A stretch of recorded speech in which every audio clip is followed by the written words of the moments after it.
नमस्कार। जदि आपणक पिला भी चतुर्थ किंवा पंचम श्रेणी में पढ़ुची एवं आपण भी अन्य मानक भली चिंतित अछंती कि पिला को कौ स्कूल रे पढ़ेबे ताहेले आजिर भिडियोटी आपणक पई बहुत उपयोगी साब्यस्त हेबो। कारण कथारे अछि बुझी विचारी काम कले प्रमाद न पड़े भले। अर्थात कौनसी भी निष्पत्ति ग्रहण करने पूर्व ता संबंधी पुंखानुपुंख तथ्य जानी रखिबा दरकार एवं सबु तथ्य को विश्लेषण करी जेतेबेले आमे निष्पत्ति ग्रहण करूँ सेतेबेले आम निष्पत्ति बेस यथार्थ साब्यस्त होता है परे पश्चाताप करने को पड़े नहीं। तेणु आसतु ये भिडियो आम आमर सरकारी विद्यालय आदर्श विद्यालय और नवोदय विद्यालय संपर्क में सविशेष तथ्य जानिबा एवं जड़े शिक्षक हिसाब से मते कौ निष्पत्ति अधिक यथायथ लगे ताहा मध्य मु आपनको प्रकाश करी। आउ डेरी न करी आसतु आरंभ करिबा आजिर भिडियो। प्रथम तो आपण माने जानिचंती कि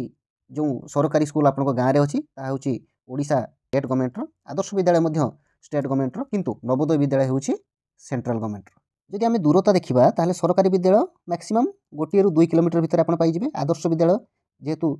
प्रति ब्लॉक रे गोटे तेणु आपको निश्चित रूपे 10 ରୁ 15 किलोमीटर डिस्टेंस लगे। नवोदय विद्यालय होची प्रति जिल्ला रे गोटे तेणु ताहा अधिक दूर 50 ରୁ 100 किलोमीटर भितर आपको नवोदय विद्यालय दूरता आसीज। जदि सीट देखा ताहले सरकारी विद्यालय सीट होची अनलिमिटेड जिते पिला चाहिए सेठी एडमिशन करि परिबे। किंतु आदर्श विद्यालय 80टा सीट एवं नवोदय विद्यालय मध्ये सेही 80टा सीट। सरकारी विद्यालय जी चाहिए समस्त एडमिशन नहीं पारे किंतु आदर्श विद्यालय एवं नवोदय विद्यालय पई जो माने उक्त विद्यालय पई अनुष्ठित प्रवेशिका परीक्षा अर्थात एंट्रांस क्वालिफाई करिथिबे एटा आदर्श विद्यालय पई हुए ओएवी एंट्रांस टेस्ट सेमती नवोदय विद्यालय पई हुए JNV Jawahar Navodaya selection test. यही टेस्ट रे जो माने क्वालिफाई करिथिबे सेही मानक भितर ही मेरिट लिस्ट आधार रे आपनको एडमिशन मिलिबो। समस्त एडमिशन नहीं पारिबे नाही। सरकारी विद्यालय रे आपण मानकर ओडिया मीडियम रे पाठ पढ़ा जाए। आदर्श विद्यालय रे इंग्लिश मीडियम एवं नवोदय विद्यालय रे मध्ये इंग्लिश मीडियम रे पाठ पढ़ा जाए। जदि सिलेबस कथा कहबा ताले सरकारी विद्यालय रे कोन हुए ना BSE board of secondary education Odisha रो सिलेबस फॉलो करा जाए। किंतु आदर्श विद्यालय एवं नवोदय विद्यालय दुईटा रे कोन हुए ना सीबीएसई रो सिलेबस फॉलो करा जाए central board of secondary education. आपण माने भाबुथिबे जे बीएसई ओडिसा और सीबीएसई सिलेबस भितर तफातटा कोन एइटा हला सबठार इंपोर्टेंट पॉइंट ए वीडियो रे। आपण आपनको पिला को भविष्य रे जहाँ भी करबा को चाहूचंती बा पिलार जहाँ भी हेबा को इंटरेस्ट अछि डाक्टर हेबा को हेले आपनको नीट परीक्षा देबा पई पड़िबो। इंजीनियर हेबा को हेले आपनको जेई परीक्षा देबा पई पड़िबो। अन्य जे कोनसी रास्ता रे गले कॉम्पिटिटिव एग्जाम रे क्वालिफाई करिया पई पड़िबो। नीट जेई बा अदर्स कॉम्पिटिटिव एग्जाम रे जो सिलेबस रु क्वेश्चन आसे जो पैटर्न रो क्वेश्चन आसे ताहा सदा सर्वदा ई सीबीएसई सिलेबस को फॉलो करि थाए। तेणु आपण माने बुझी नेबे जो माने +2 परे कोचिंग नउचंती मेडिकल कोचिंग नउचंती कि इंजीनियरिंग कोचिंग नउचंती से माने प्रथम गोटे वर्ष सीबीएसई सिलेबस को पुणी थरे पिला को पढ़ाउचंती। कारण से माने बीएसई ओडिसा रु बा सीएचएसई ओडिसा रु पास करिक जे गला बेले से माने ताकर बहुत गुड़ा फंडामेंटल क्लियर हेइ न थाए जेटा कि आदर्श विद्यालय और नवोदय विद्यालय 6ठ श्रेणी पाखर आरंभ करी सेही बाबद पढ़िले आपनको पिला को बुझिया पई अधिक सुविधा हेबो। आ गोटे कथा सरकारी विद्यालय मन करंतु आपनकर जोटी 50 जन पिला पढ़ुचंती सेठी अति बेसी रे 10 ରୁ 20 जन पिला भलो पिला थिबे मेरिटियस पिला थिबे। किंतु आदर्श विद्यालय और नवोदय विद्यालय ता तुलना रे 80 पिलारू पाखापाखि 60 जन पिला मेरिटियस पिला थिबे। तेणु सरकारी विद्यालय अपेक्षा आदर्श विद्यालय और नवोदय विद्यालय कंपटीशन लेवलटा बहुत अधिक होता है। टीचर कथा जदि कहबा आपण माने जानिचंती सबु टीचर भलो केवल को टीचर पिला पई केते लागुचंती तारी ऊपर निर्भर करे आपणकर टीचर मानकर दक्षता। ज्ञान समस्त पाखरे अछि किंतु डेडिकेशन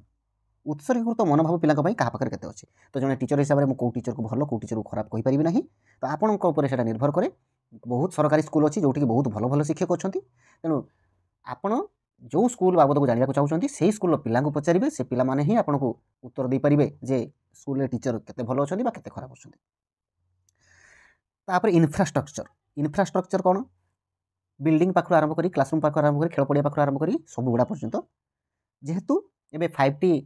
अंडर रे सब स्कूल गुड़ी को ट्रांसफॉर्मेशन करा जायछि। तेणु सरकारी स्कूल इनफ्रास्ट्रक्चर एबे भल अवस्था को आसिलानी गुड कहि परिबा। आदर्श विद्यालय रे भेरी गुड कहि परिबा कारण सरकारी विद्यालय आ आदर्श विद्यालय आपण जाई थरे बुली आसीबे ताहार जानि परिबे इनफ्रास्ट्रक्चर कहार केमिति। नवोदय विद्यालय रे मध्ये भेरी गुड सब इनफ्रास्ट्रक्चर अवेलेबल अछि। सरकारी अपेक्षा आदर्श नवोदय टिके ऊपर रहिबे।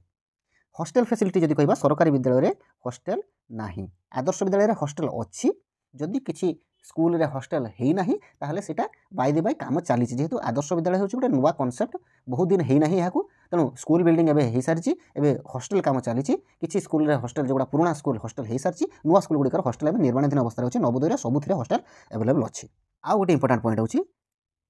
स्कूल कहले केवल गणित विज्ञान पाठपढ़ा नुहे ता सहित किसी को करिकुलर एक्टिविटीज अच्छी खेल हो नाच हो गीत हो ड्राइंग एंड पेंटिंग हो एमती तो सरकारी विद्यालय रे जदियो खेल शिक्षक अच्छी किंतु म्यूजिक टीचर एवं आर्ट टीचर नाहांती एटा गोटे सरकारी विद्यालय माइनस पॉइंट आदर्श विद्यालय रे music teacher and art teacher अच्छी किसी स्कूल रे अपॉइंटमेंट पाई नाहांती फेज फेज अपॉइंटमेंट हम जेहेतु मुझे कही नुआ स्कूल और नवोदय विद्यालय रे सबुआड़े म्यूजिक टीचर आर्ट टीचर अच्छी ये आउ गोटे कथा सरकारी विद्यालय रे हुए तो कौन विषय रे शिक्षक न थाई पारंती किंतु आदर्श विद्यालय और नवोदय विद्यालय प्रति विषय रे शिक्षक एवेलेबल अच्छी एबे आसीबा जो लाइब्रेरी एवं लैबोरेटरी 5टी अंडर रे सरकारी विद्यालय रे लाइब्रेरी एवं लैबोरेटरी हेलानी आदर्श विद्यालय रे से लाइब्रेरी लैबोरेटरी बहुत भल भल अच्छी नवोदय विद्यालय लाइब्रेरी लैबोरेटरी भल भल अच्छी बाकी सरकारी विद्यालय रे आपनकर साइंस लैब मात्र गोटे साइंस लैब होता बेले आदर्श विद्यालय रे तीन टा गोटे फिजिक्स पाई गोटे केमिस्ट्री पाई गोटे बायोलोजी पाई एवं आहुरी एक्स्ट्रा अच्छी कौन कंप्यूटर लैब नवोदय में ठीक से भाई 4टा lab Adarsh Vidyalaya 4टा lab Navodaya Vidyalaya 4टा lab सरकारी विद्यालय गोटे साइंस लैब आ गोटे कंप्यूटर लैब रोचे क्लियर देन बहुत बड़ कथा गोटे आसला ट्यूशन सरकारी विद्यालय टिके ऊपर रही कारण जदि आपड़ चाहूँगी आपण पिला को स्कूल एजुकेशन बादे आउ किछि एडिशनल बैकअप दवापाई ताहले आपण सरकारी विद्यालय रे पिला पढ़िले आपण ताकू ट्यूशन दे पारिबे किंतु आदर्श विद्यालय रे एटा होची ऑप्शनल कहीं ऑप्शनल ना आदर्श विद्यालय रे मु कहिची आपण जेहेतु आपण रिचेबल डिस्टेंस भीतर स्कूलटा आपण चाहिए पिला को हॉस्टल रखी पारिबे न चाहिए घर पिला जीवा आसिया करि पारिबे जदि घर पिला जीवा करे ताहले आपण निश्चित रूपे ताकू ट्यूशन जोगै पारिबे घरे नवोदय विद्यालय रे कोन ना ट्यूशन फैसिलिटी आदो अवेलेबल नाही कारण सेठी आपनको हॉस्टल रहिया पई संपूर्ण रूपे बाध्य तेणु आपण से ताकू पिला को ट्यूशन फैसिलिटी दे पारिबे नाही एटी आ गोटे कथा मध्य मु कहि रखुची जे जदि पिला मन दे स्कूल रे पाठ पढुथिबो क्लास रे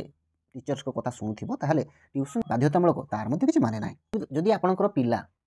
एवरेज पिला निहाती टैलेंटेड नुहे ताहले ताकू सरकारी विद्यालय बेसी उपयोगी हो पारिबो काहेकि ना एक तो ओडिया मीडियम रे पाठ पढ़िबो ताकू टिके इजी हबो ग्रहण करिया पई ताकू आपण चाहिए एक्स्ट्रा ट्यूशन मध्य दे पारिबे जदि किछि तार डाउट कारण 40 मिनिट क्लास रे हुए तो तार सब कथा से बुझी पारनु तो जेहेतु average student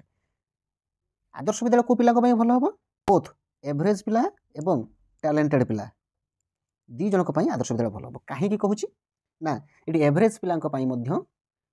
जदियो English medium school किंतु तांको बुझाइया पई टीचर्स माने जो माने अछंती से माने मध्य समस्त ओडिया टीचर्स तेणु ओडिशार लोक हिसाब से सेमाने जदि इंग्लिश रे पिला को कौनसी क्षेत्र में असुविधा हुए ताको ओडिया रे चाहिए बुझेई पारिबे किंतु नवोदय रे कोन हबो केवल जो माने टैलेंटेड पिला से माने तो बहुत भलो करिवे किंतु